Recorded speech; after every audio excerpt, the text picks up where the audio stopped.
विश्वामित्र का पूर्व चरित्र। राम से मिथिला के राजपुरोहित शतानंद जी विशेष रूप से प्रभावित हुए। शतानंद जी ने कहा, हे राम, आप बड़े सौभाग्यशाली हैं कि आपको विश्वामित्र जी गुरु के रूप में प्राप्त हुए हैं। वे बड़े ही प्रतापी और तेजस्वी महापुरुष हैं।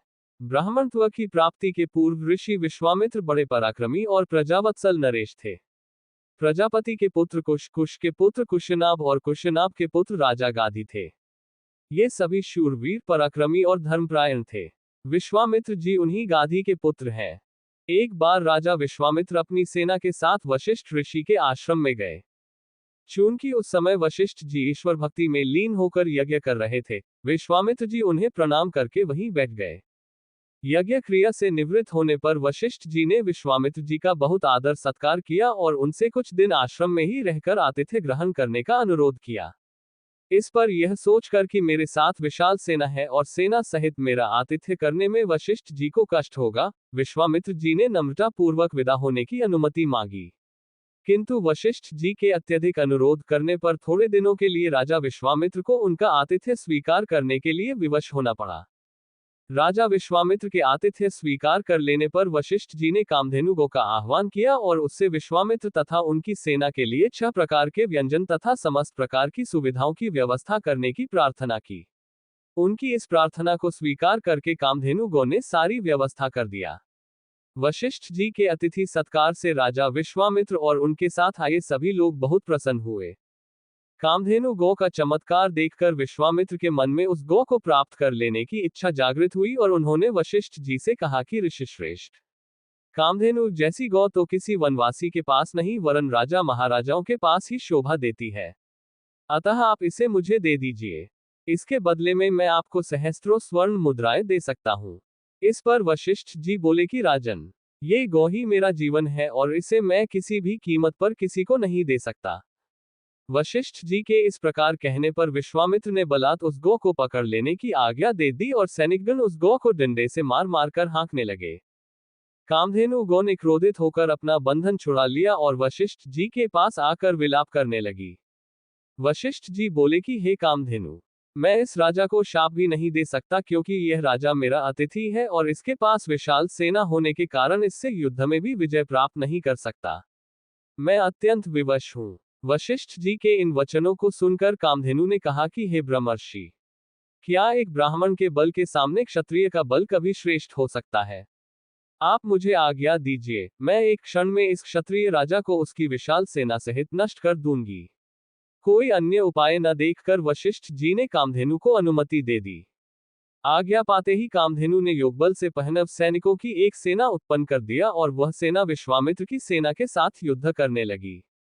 विश्वामित्र जी ने अपने पराक्रम से समस्त पहनव सेना का विनाश कर डाला। इस पर कामधेनु ने सहस्त्रों शक, हूण, बर्वर, यवन और काम्बोज सैनिक उत्पन्न कर दिया।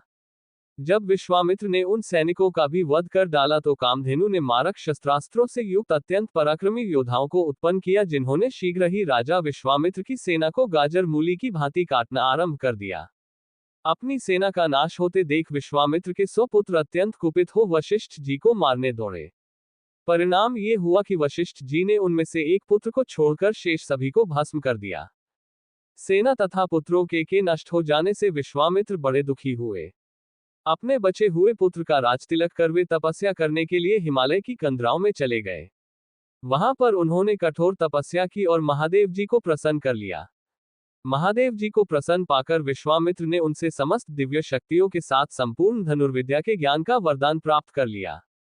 इस प्रकार संपूर्ण धनुर्विद्या का ज्ञान प्राप्त करके विश्वामित्र बदला लेने के लिए वशिष्ठ जी के आश्रम में पहुंचे। वशिष्ठ जी को ललकार कर उन पर अग्निबाण चला दिया।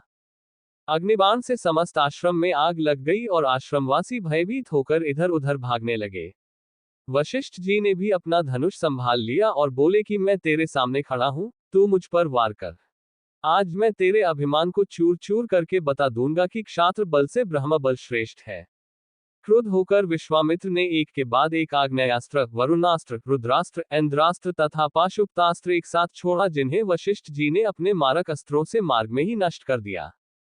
इस पर विश्वामित्र ने और भी अधिक क्रोधित होकर मानव, मोहन, गांधर्व, जूम्भन, दारण, वज्र, ब्रह्मपाश, कालपाश, वरुणपाश, पिनाक, दंड, पैशाच, क्रौंच, धर्मचक्र, कालचक्र, विष्णुचक्र, वायव्य, मंथन, कंकाल, मूसल, विद्याधर, कालास्त्र आदि सभी अस्त्रों का प्रयोग कर डाला। वशिष्ठ जी ने उन सबको नष्ट करके ब्रह्मास्त्र छोड़ने के लिए जब अपना धनुष उठाया तो सब देवकिन्नर आदि भयभीत हो गए। किंतु वशिष्ठ जी तो उस समय अत्यंत क्रुद्ध हो रहे थे। उन्होंने ब्रह्मास्त्र छोड़ ही दिया। ब्रह्मास्त्र के भयंकर ज्योति और गगनभेदी नाद से सारा संसार पीड़ा से तड़पने लगा। सब ऋषि मुनि उनसे प्रार्थना करने लगे कि आपने विश्वामित्र को परास्त कर दिया है, अब आप ब्रह्मास्त्र से उत्पन्न हुई ज्वाला को शांत करें। इस प्रार्थना से द्रवित होकर उन्होंने ब्रह्मास्त्र को वापस बुलाया और मंत्रों से उसे शांत किया। पराजित होकर विश्वामित्र मणिहीन सर्प की भांति पृथ्वी पर बैठ गए और सोचने लगे कि निस्संदेह क्षात्र बल से ब्रह्म बल ही श्रेष्ठ है। अब मैं तपस्या करके ब्राह्मण की पदवी और उसका तेज प्राप्त करूंगा। इस प्रकार विचार करके वे अपनी पत्नी सहित दक्षिण दिशा की ओर चल दिए। उन्होंने तपस्या करते हुए अन्न का त्याग कर केवल फलों पर जीवन यापन करना आरंभ कर दिया। उनकी तपस्या से प्रसन्न होकर ब्रह्मा जी ने उन्हें राजर्षि का पद प्रदान किया। इस पद को प्राप्त करके भी ये सोचकर कि ब्रह्मा जी ने मुझे केवल राजर्षि का ही पद दिया, महर्षि देवर्षि आदि का नहीं, वे दुखी ही हुए। वे विचार करने लगे कि मेरी तपस्या अब भी अपूर्ण है, मुझे एक बार फिर से घोर तपस्या करना चाहिए।